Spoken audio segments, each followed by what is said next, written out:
Muito bem, estamos de volta com o nosso BH Todo Dia aqui no canal Viver Brasil. E eu já faço o link de novo com a nossa Natália. A Natália que é bacharel em Direito, né? E está à frente desse projeto bem legal como conselheira jurídica, desse abraço, né? De várias pessoas para ajudar as mães que têm filhos autistas. E aí, Natália, eu queria te fazer essa pergunta aqui. Lugar de autista, é em todo lugar? Como é que é essa parada? Com certeza, lugar de autista é em todo lugar. E nós precisamos dar voz aos autistas, às famílias, né? Porque existem autistas não verbais.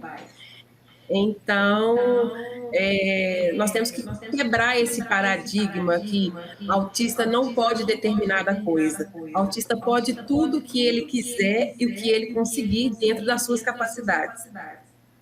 Muito bom. Deixa eu aproveitar, Cíntia, quando a gente fala de autismo, né, pensando em termos, né, da psicologia, da definição, o que seria o autista? Ou o autismo, né? O autismo, né, é o transtorno do espectro do autismo, né, que é o TEA, é um transtorno no neurodesenvolvimento. Ele vai ter impacto sobre duas áreas específicas, né, que é a comunicação funcional, que é a interação com a sociedade de forma geral, e em alguns casos sobre o potencial intelectual.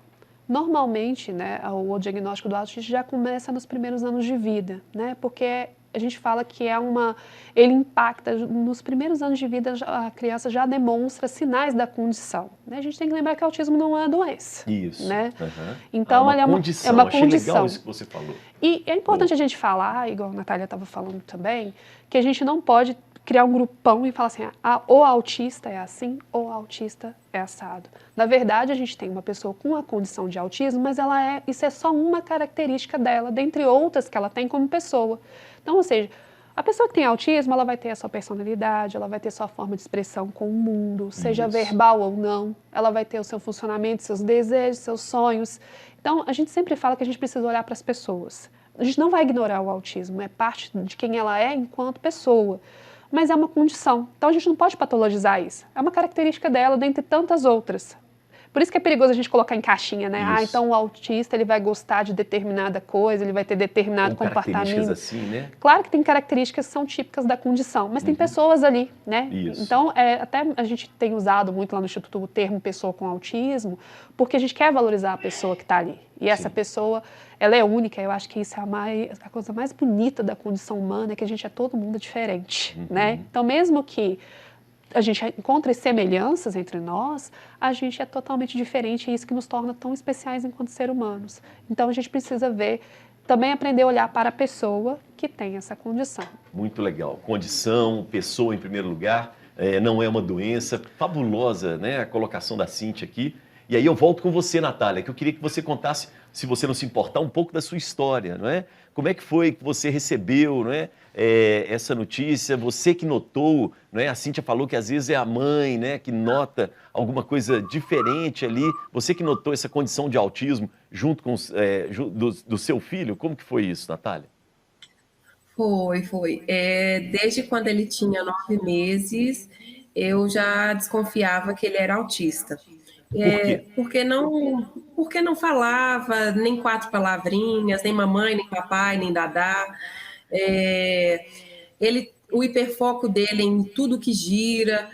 E, por exemplo, se eu colocasse o Heitor para assistir algum desenho colorido, que é o que ele gosta, ele ficava horas se deixasse, ele passava ali mais 5 horas. Então, esse hiperfoco, eu comecei a pesquisar a respeito do autismo. E eu falei assim, meu filho é autista. Quando ele fez 1 aninho, eu procurei o pediatra e falei, olha, meu filho ele é diferente das outras crianças, ele não se interessa por crianças, por adultos, por nada. Ele tem hiperfoco, ele gosta muito de girar, tudo que gira, cores, essa desatenção dele, sabe? Isso me fez procurar entender o que acontecia com ele. Isso. Ele não se relacionava com outras crianças, com nada, não tinha interesse, não tem interesse, assim. E quando ele fez 2 aninhos, eu consegui marcar uma consulta novamente com o pediatra dele, e onde eu recebi são umas perguntas que se chama MChat. deu tudo alterado. E nesse dia o médico me falou, olha, seu filho é autista. Meu mundo desabou. Eu falei, Desabou, pronto. né? Eu já sabia, mas não estava esperada não esperava receber essa notícia dessa forma, porque foi de uma vez. Ele simplesmente falou e eu fiquei em choque. E quando eu fui comentar com meu marido, ele falou assim: não, nosso filho não tem nada, fica tranquila. Eu falei: não, então quero tirar essa minha dúvida. Isso. Com 2 anos e 4 meses, eu tive o diagnóstico fechado dele, e desde então eu venho proporcionando a ele uma condição de vida melhor. Eu busco terapias, Perfeito. eu Se quero informa colocá-lo mais na. sobre o assunto. Isso, me informo mais sobre o assunto. E dentro do meu coração, eu tinha essa missão de acolher outras pessoas, porque eu não fui acolhida. Eu simplesmente tive que erguer a cabeça e continuar seguindo, sabe? E eu Parabéns, vejo hein? essa necessidade, obrigada. Eu vejo a Parabéns. necessidade, muito obrigada. Eu vejo a necessidade de orientar, de acolher, de corrigir até, porque tem mães que não aceitam o diagnóstico do filho e complica a vida do filho todo, sabe? Porque quanto mais a gente nega, quanto mais a gente não aceita, a gente não busca ajuda, sabe? A gente fala, Isso. não, meu filho vai fazer isso, meu filho vai fazer aquilo, e não acaba correspondendo com as nossas expectativas. Então, eu vi e vejo essa necessidade em orientar e ajudar as mães de autistas, os autistas e os seus familiares. Perfeito. Muito legal, Natália. Você está de parabéns. Você está de parabéns. Viu? Muito legal. E se a sua vida, né, não te proporcionou esses caminhos, não é por isso que você vai ficar condenada a isso para o resto da sua vida. Você fala, não, eu consigo admitir isso e vou trabalhar com isso e vou tentar procurar ajuda. Muito legal, né, Cíntia? É muito bacana E a isso. gente percebe esse desamparo da família mesmo, porque hoje o diagnóstico de autismo ele vem com um peso para a família. Então, muitas vezes, a família demanda um tempo, né, para poder processar essa informação, de entender o que de fato, né, implica em se ter um filho com autismo. Então, isso que ela traz para a gente, às vezes o pai desacreditar, a gente vê muito na prática profissional, né? Ainda é uma jornada das mães. A gente, Ainda é mulher ainda, né? ainda Lá no é Instituto, eu imagino que vocês tenham atendido muitas mulheres. Isso. A gente tem hoje um projeto na área de educação, né, que a gente está assessorando 10 escolas públicas no município de Betim. Então, para construir uma cultura inclusiva. E uma das primeiras demandas que saltam aos olhos é justamente essas mães, que elas fazem uma jornada muito solitária às vezes, né? Às vezes é ela quem busca o tratamento, é ela quem compreende, é ela que vai atrás de estimulação, de fonoaudiólogo, de TO. E muitas vezes ela não tem contato com outras mães, ela não sabe para onde que ela vai tateando. Então a gente está começando, né, com esse projeto, a gente já entendeu essa demanda das mães e a gente vai começar a trabalhar com elas também, de entender, de que uma possa apoiar a outra, que a gente consiga trazer informação, que ela saiba o caminho das pedras e não tem que passar o que a Natália passou, por exemplo, né, de ter que descobrir a coisa por si própria, de procurar um profissional, procurar outro, procurar uma instituição. Essa ainda é uma dor muito grande dos familiares das pessoas com deficiência e a gente vê que quem encabeça isso ainda, a preocupação ainda é das mães. Muito bom, muito bom. É isso aí. E Belo Horizonte tem isso, né? Tem pessoas para isso, é importante. Natália, deixa eu voltar rapidamente com você, porque vocês também estão numa batalha de que existiria uma carteirinha, um crachá do autista, ou da mãe do autista, da família do autista. Me explica melhor isso, Natália. Explico. Em 8 de janeiro de 2020, foi sancionada a Lei 13.977, conhecida como Lei Romeu Mion, que cria a identificação do autista, a carteira de identificação da pessoa com transtorno do espectro autista, conhecida como CIPTEA, né? Ela vem com a funcionalidade de fazer valer os direitos dos autistas. Porque, por exemplo, às vezes eu estou com meu filho na fila do supermercado, por ele ser uma criança e tudo, as pessoas olham e falam, o que essa mulher está fazendo aí? por que ela está na fila preferencial, sabe? Isso. E essa carteira de identificação vem para isso, para identificar que eu tenho o direito de estar naquela fila preferencial com meu filho. Mostra pra gente, mostra aí pra gente. Você tá com ela, mostra aí. A gente Ah, precisa tá, eu saber. estou com o cordão, Isso, com ela. cordão, mostra esse cordão pra gente. Eu preciso conhecer o nosso Esse telespectador e telespectadora também. Olha que legal isso, hein, gente? Olha lá. esse cordão, Isso está na lei. Todo mundo deveria, e né? Todo parente, toda pessoa que está acompanhando o autista e o próprio autista deveria portar esse cordão Isso. como forma da gente Esse identificar que aquela é uma pessoa autista.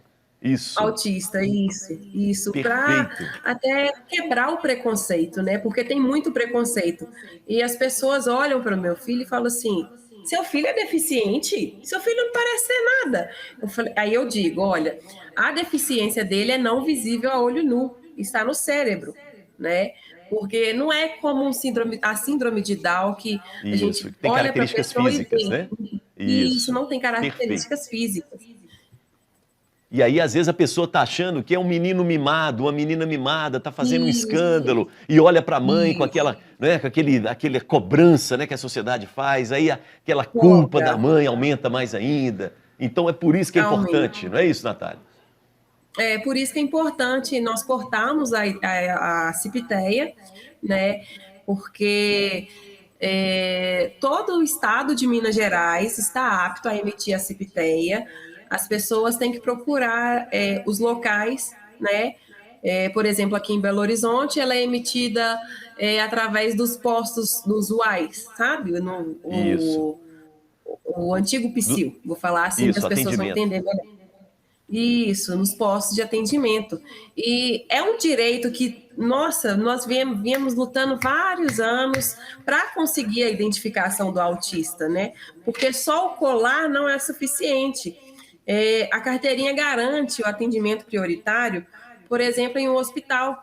A gente chega com o nosso filho e ele é atendido rapidamente, porque ele pode desregular. E a Isso. crise, ela não é fácil, sabe? As pessoas julgam, as pessoas olham, acham que a gente está batendo no nosso filho e não entende.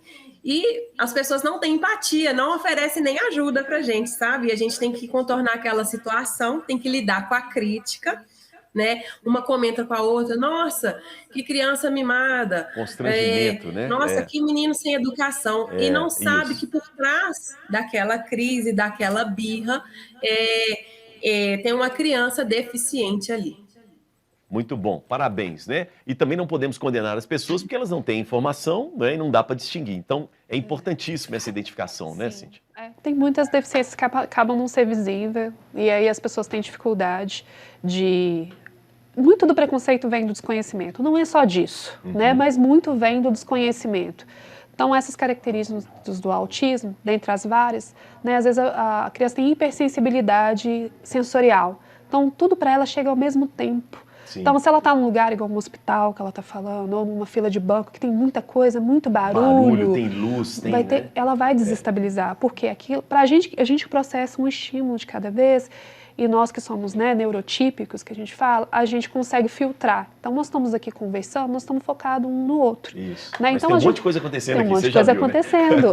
Né? Mas a gente consegue né? direcionar esse foco e filtrar esses outros estímulos para que a gente consiga interagir aqui nesse momento. No caso de algumas pessoas autistas, na maior parte delas, elas têm essa hipersensibilidade sensorial. Então, essa luz aqui do estúdio, o barulho, né? se tivesse passando um carro lá na rua, tudo ia chegar para ela ao mesmo tempo. E isso contribui, às vezes, para que, principalmente, a criança se desestabilize nesses ambientes de uso comum, né? Então, imagina um hospital que tem sirene de ambulância, tem médico passando, né? Por isso é importante a identificação. Por isso né? é importante. Muito bom.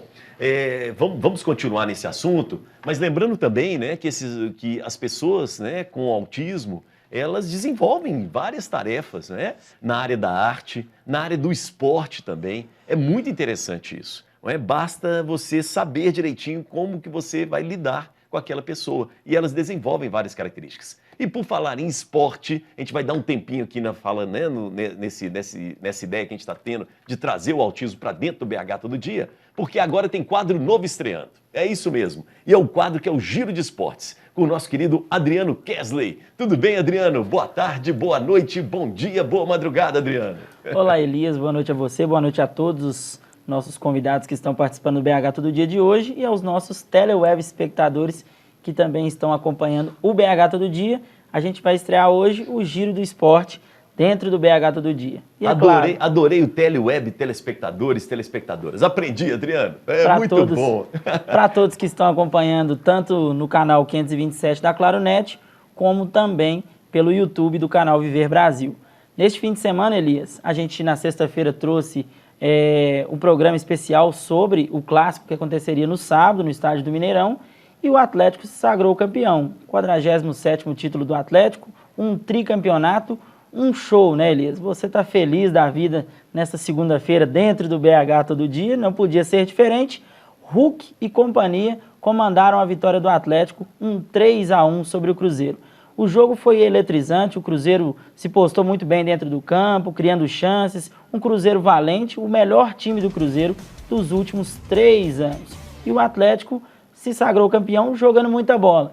O Atlético criando várias chances com o Hulk. Lembrando, né, o tricampeonato do Atlético não acontecia desde 1978 com o time de Reinaldo. O rei do Atlético levantou não apenas 3, mas 6 taças do Campeonato Mineiro, o hexacampeonato que ocorreu ali entre 1978 e também 1983. Isso aí. O Atlético abriu o placar aos 30 minutos do primeiro tempo com o Hulk, uma batida de fora da área, surpreendendo o goleiro Rafael. E no segundo tempo, o Cruzeiro voltou bem no segundo tempo, mas o Atlético não deu chances. Nacho, o argentino, bateu forte no canto do goleiro Rafael, fazendo 2-0 para o Atlético. A gente está vendo as imagens.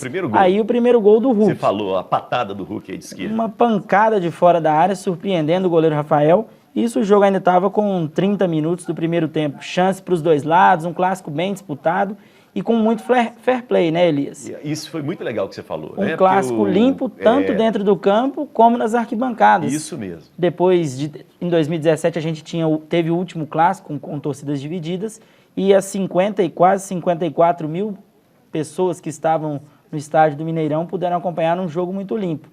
No segundo tempo, o Atlético fez o 2-0, como eu disse, com o Hulk, né? Aí a chance que o Vagninho teve, boa defesa do goleiro Everson, que fez grandes defesas durante o jogo, e aí o segundo gol. Nacho entra dentro da área, faz a limpa e bate forte com a perna, que não é a boa dele, bateu com a perna direita.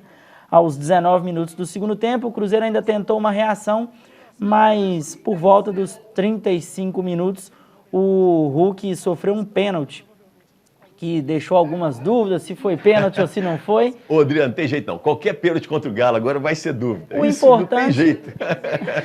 Aí a Cíntia tá comentando. Mas o importante, o Atlético não tem nada a ver com isso. O árbitro marcou, o Hulk converteu. A gente vai ver aí na tela um contra-ataque, tem uma bobeada, falha, da zaga do Cruzeiro. Infelizmente, né? A gente lamenta isso. Exatamente. Né? Mas acontece, né? O Hulk entrou na área, foi tocado pelo goleiro Rafael. O árbitro não teve dúvidas, marcou a penalidade. E o Hulk, artilheiro do Campeonato Mineiro, marcou o seu 10º gol com a camisa do Atlético nesse campeonato. Ô Adriano, eu acho que o Bandeirinha ajudou. O árbitro, eu acho que ele teve uma certa dúvida ali, ele ficou meio assim, mas o Bandeirinha foi, né, e confirmou, porque não é fácil não, viu? Marcar pênalti a favor do Atlético agora também vai ter que marcar pênalti muito bem marcado, né? Poderia ter havido a checagem pelo VAR, mas o VAR não requisitou o árbitro aí até a cabine. Sim. O Hulk não tem nada com isso, converteu o 3-0 para o Atlético. Aí o jogo já estava...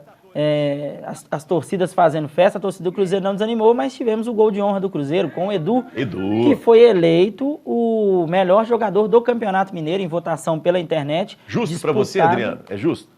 Olha, Elias, é um prêmio que as torcidas que decidem. Então, a torcida do Cruzeiro fez uma campanha na internet para dar ao jogador esse prêmio. E eu acho que foi justo sim, um grande jogador do Cruzeiro, disputou gol a gol com o Hulk também, né? Então, assim, foram mais de 4 milhões de votos no site para poder eleger o Edu o artilheiro do campeonato. Isso mesmo. O Atlético agora também não pode ficar muito comemorando, né, mais um título nessa temporada, mas o Atlético vai jogar pela Libertadores na quarta-feira, diante do Deportes Tolima. É a estreia do Atlético na fase de grupos na Colômbia. O Atlético, então, vai viajar amanhã para a Colômbia para enfrentar o Tolima pela primeira rodada da Libertadores. Quem também joga, né, na quarta-feira é o América, que enfrenta às 19 horas o Independente Del Valle. Dentro do Estádio Independência é o primeiro jogo do América na fase de grupos. É a estreia, né, Elias? O Coelho dando histórico essa classificação da equipe. Parabéns. E chegando Muito na bacana. fase de grupos, pela primeira rodada, vai ter aí mais 6 jogos, 18 pontos a disputar, buscando essa classificação para as oitavas de final. E tá no grupo do Galo, hein? Nossa, vai Exatamente, ser na segunda rodada temos Atlético e América. 2 jogos pesados. Viu? Ao que parece, os 2 jogos serão no estádio do Mineirão, em Belo Horizonte. E aí, pela segunda rodada e também pela sexta rodada da fase de grupos. O Cruzeiro também não pode se lamentar muito, porque o Cruzeiro estreia na Série B do Campeonato Brasileiro, e aí, de acordo com o técnico Pesolano e também os torcedores da equipe, é o campeonato mais importante do ano para a equipe celeste. Então o Cruzeiro não tem tempo para se lamentar. Como eu disse, o grande destaque da equipe foi a valentia, a coragem de enfrentar o Atlético dentro do clássico, criando grandes oportunidades durante o jogo e não se abatendo em momento algum. Então essa estreia na sexta-feira, às 9h30 da noite, diante do Bahia, em Salvador. Bahia e Cruzeiro, duas equipes campeãs brasileiras da Série A, vão começar essa disputa para voltar à elite do futebol nacional. Não, o Cruzeiro está de parabéns, né, Adriano? A gente Sim, teve, sim. né, fez um belo Campeonato Mineiro e é muito claro para qualquer um que é um time superior ao do ano passado. Então, vamos botar fé aí, vai dar certo. Na verdade, superior aos 2 últimos anos, né? É o Verdade. melhor Cruzeiro desde que foi rebaixado e começou toda aquela crise. E dentro dessa crise que começou, o Ronaldo chegou para poder espalhar alegria para os torcedores e também esperança.